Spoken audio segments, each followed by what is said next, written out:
Hi, my name is Steve Jobs. Not Yazin. My name is Yazin. And today I'm going to be telling you a story about Steve Jobs. Now, you may not have heard this story before, but it's very interesting. And I think it's got a lot of lessons that we can take away in business. So here goes. Steve Jobs had a gorgeous corner office in the Apple headquarters in Cupertino. When you entered the room, you saw two huge glass walls from floor to ceiling, overlooking the lush green gardens at the front of the Apple building. In the center of those gardens were two apple trees. Now, the other sides of the room were walls, painted a pure white color, with nothing, absolutely nothing, hanging on the walls. In the center of the room, looking towards the garden, was a transparent desk. You couldn't see the supports or the base. It was completely transparent. The surface of the desk was a brushed aluminium slab. When you looked at it from afar, it really looks like it's floating in the middle of the room. On the desk was a Mac and a keyboard and mouse, both wireless, of course. In fact, you couldn't see a single wire on the desk. No power cords, no USB cables, nothing.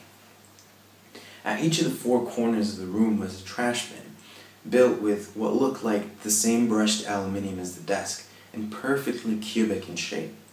Now, when Jobs came into the office one morning, he unlocked the door and walked over to the desk. At the side of his eye, he noticed that the trash bins had not been emptied.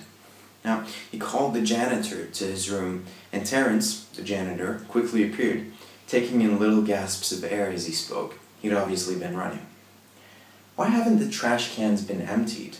Jobs asked. "I don't have the keys to the office, sir. It got changed last week," was Terrence's response. Jobs looked pretty annoyed, but it was a good excuse. Later that day, at a meeting with his VPs, Jobs told them the story.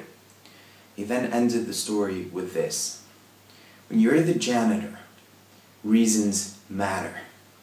But somewhere between the janitor and the CEO, reasons stop mattering." Boo! Now, I'm not going to give you a sermon explaining how all that relates to what it is you're doing. You figure it out. You're the founder and CEO of your own business.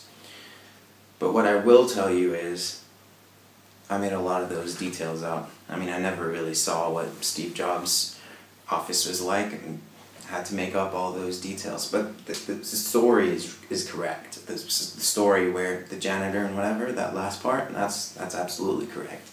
And he did speak with his VPs about it, so don't you worry about that. But I added in a few of the details, the apple trees, all that. That's all mine. Don't you worry about it, okay? But it does get the story across, right? The point does reach you. And that's what matters. Really, that's a question? You know, that is probably the most shallow and superficial thing I have ever heard. What do you think? You think I would grow this just so that I could play Steve Jobs? This is ridiculous. I'm not even going to dignify that question with an answer. I'm not going to dignify it. I'm not going to answer it. Is that camera off? Okay. I'm just going to go and shave, man. It's been so long since I last shaved. Finally got this done.